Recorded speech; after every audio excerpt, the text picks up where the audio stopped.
Another week, boys, and another TWAB. This week in Destiny, the team is heads down on the final shape and other Destiny-related shenanigans, while players continue making Space Grandma proud. Making Eve Levante proud during Festival of the Lost.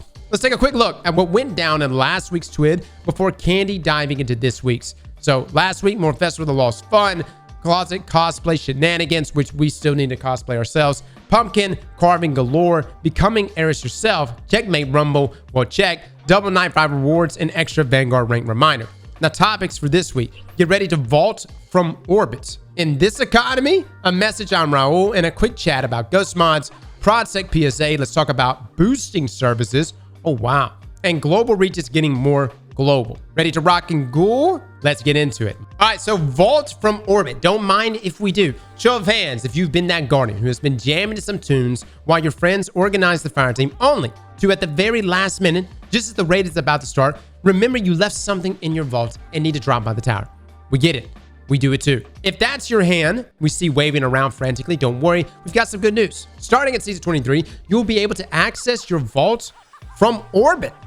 What? We're hoping that this update will make it easier for all Guardians to update their build ahead of the start of an activity. We're exploring additional areas to give more freedom to access the vault in-game for potential future releases. We'll keep you posted. In the meantime, feel free to drop us any feedback about this and anything else related to Destiny 2 by tagging us over on Twitter X at Destiny 2 Team or Reddit under the same name, or keep it old school and use the Bungie forums. Holy crap, guys. How many years? How many years? 10? 10 years? 10 years? And we are... it's happening. I'm just happy it's finally happened. I know most of us probably use dim and other things. Okay, and some of you are like, it's just dim. Listen though, there are many of us, or many players that, or when dim goes down, you want to be able to access your vault. And dim does go down at the beginning of like new seasons or new updates, or even especially annual expansions. So this is a good change. And also there is a number of players that don't even use those apps, that don't use dim. And so this is an excellent addition, and it just logically makes sense. What are we, just riding around in our ship with none of our weapons? Huh? We just leave Earth with just what's on our back and that's it? This lore-wise actually makes sense. Now these ghost mod changes are full of spirit. We've been talking a lot about economy changes over the past several months, and while more tweaks are on the way, we wanted to have a quick chat about ghost mods and where they're at. We've got our economy team here to offer up some insight into even more changes ahead for ghost mods coming in season 23. Take it away, our ghost tests with the most tests. Here's a look at the new energy costs for the below mods. Combo detector, 1 from 5. Wombo detector, 2 from 6. Mobility armor, 2 from 3. Resilience, 2 from 2. Recovery, 2 from 4. Strength armor, 2 from 3. Intellect, 2 from 4. Discipline armor, 2 from 3. Core harvest, 1 from 4. Prism harvest, 3 from 6. Modularity, 3 from 4. And then prosperity. So everything got dropped in energy cost except for prosperity. But this just means you can equip more mods, or at least have like the highest XP booster on at all times without conflicting with that ghost mod. Again, this is just ghost mods. These are not somebody saying recovery and like, oh my god, what? No, recovery is not changing. This is the ghost mod. Those are armor mods. That's not what's changing here. Now, as the mathematically inclined among you may have already noticed, this means that you will have a lot more options for how to set up your ghost while keeping those high value XP mods slotted. Heck, with the right setup, you might find yourself with a ghost mod in every slot. We're planning to check in with the ghost loadouts you all choose to rock as you all go through season 23, and we'll use that information to plan further tweaks and upgrades to the systems down the line. Now let's talk about Raul, shall we? A friendly check-in with Raul. When we have brought up pricing changes in the past, we've seen some mention that it can be frustrating that Raul doesn't just make change happen when talking to him, particularly when there is a big stack of enhancement prisms, but the amount of enhancement cores is a little lower than desirable. We talked to the Cryptarch, and he assured us that the material fission was indeed possible, but the laws of thermodynamics necessitate a loss of matter, or something like that. He was saying a lot of science words. Long story short, starting in season 23, he can now break down 1 enhancement prism into 5 enhancement cores for 2,500 glimmer 3 times a week. Here's a summary of all the updates. So, all right, here we go. 1 enhancement prism. You will be able to spend it. This is the cost, right? You will spend 1 enhancement prism and you can get 5 enhancement cores. You could spend 2 enhancement prisms and get 1 ascendant alloy. That is huge. 10 enhancement prisms for 1 ascendant shard, 10 enhancement cores for 1 enhancement prism. All of this is going to require glimmer. Glimmer is going to be like the main one, like the main currency for literally everything, with legendary shards going away. And by the way, make sure you spend your legendary shards before next season. At this point, I'm really wanting Bungie to increase the Glimmer cap. I don't know if they're going to say anything about it in just a moment, but this is an excellent way to pick up things like Ascended Alloys, or if you need to get another shard, or even just to break things down, right? In opposite here, from 1 prism to 5 enhancement cores. I'm pretty much always sitting at max prisms, so this is a big win. Now, as always, the economy crew will be keeping an eye on your inventories and Glimmer wallets to decide if any of these numbers need additional changes. We'll also have more to share on the wider Destiny 2 economy in the near future. Again, only 3 times per week. Again, you're not going to be able to spend legendary shards like you used to for that 1 Ascended Alloy. Which, I mean, you'll be able to walk away if you got the prisms with 3 Ascended Alloys. This is the main resource I'm always hurting on the most. Shards, cores, for the most part, like I'm okay. Prisms, I'm always okay. But alloys is always the one I'm hurting the most on. But you could do three of each of these, right? Now, a friendly reminder from our product security team. The connection between carry services and cheating.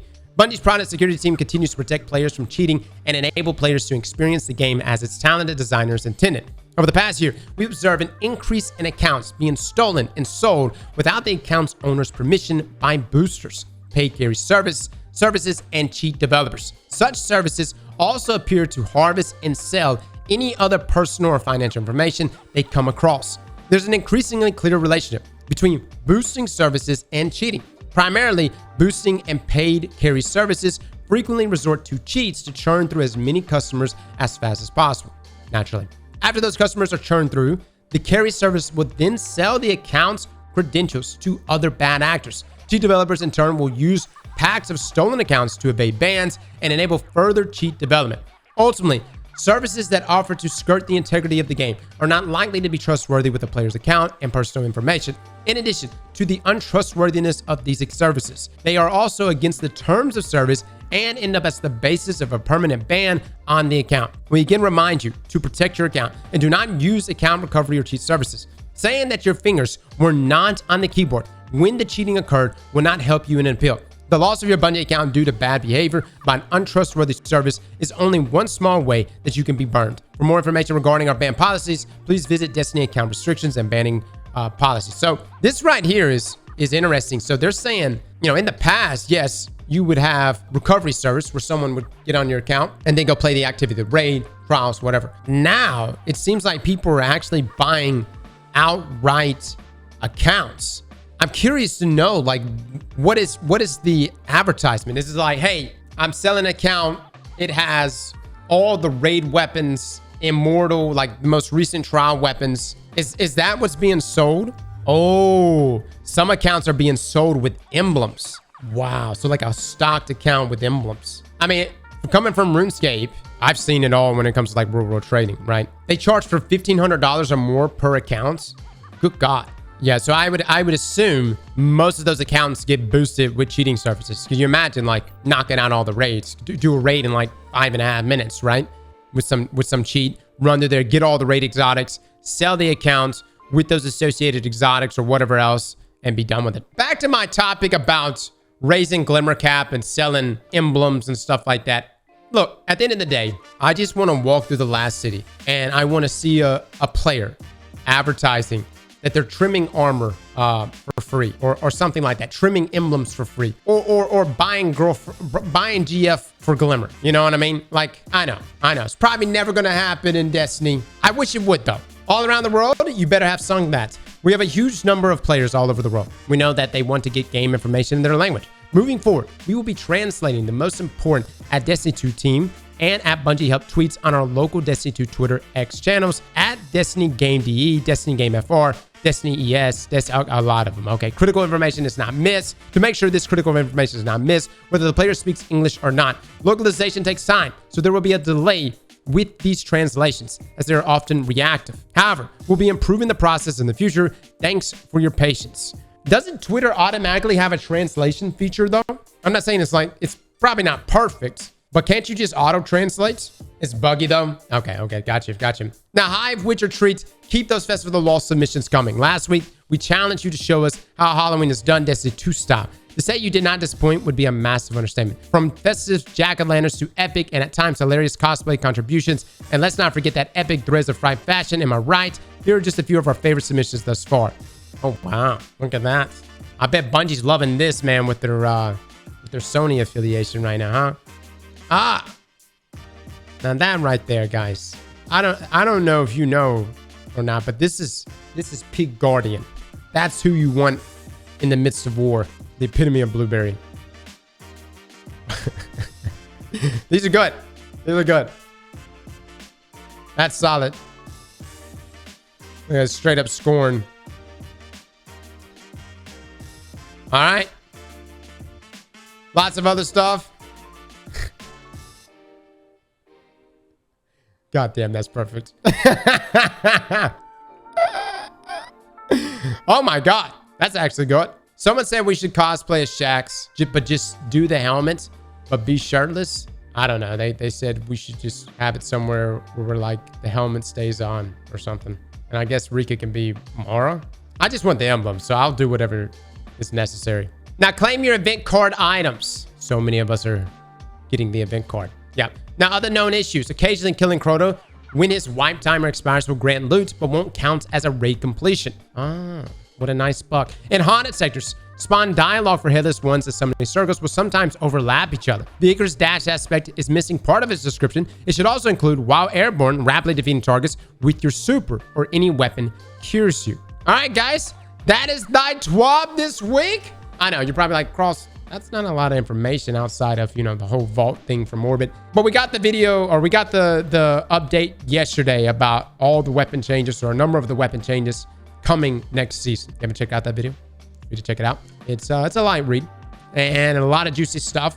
Vex Mythic class is getting a whopping 200% increase in damage. Aztecross kind of getting slapped down, but good change though. Good changes everywhere else. Slap that like button like your mama told you right.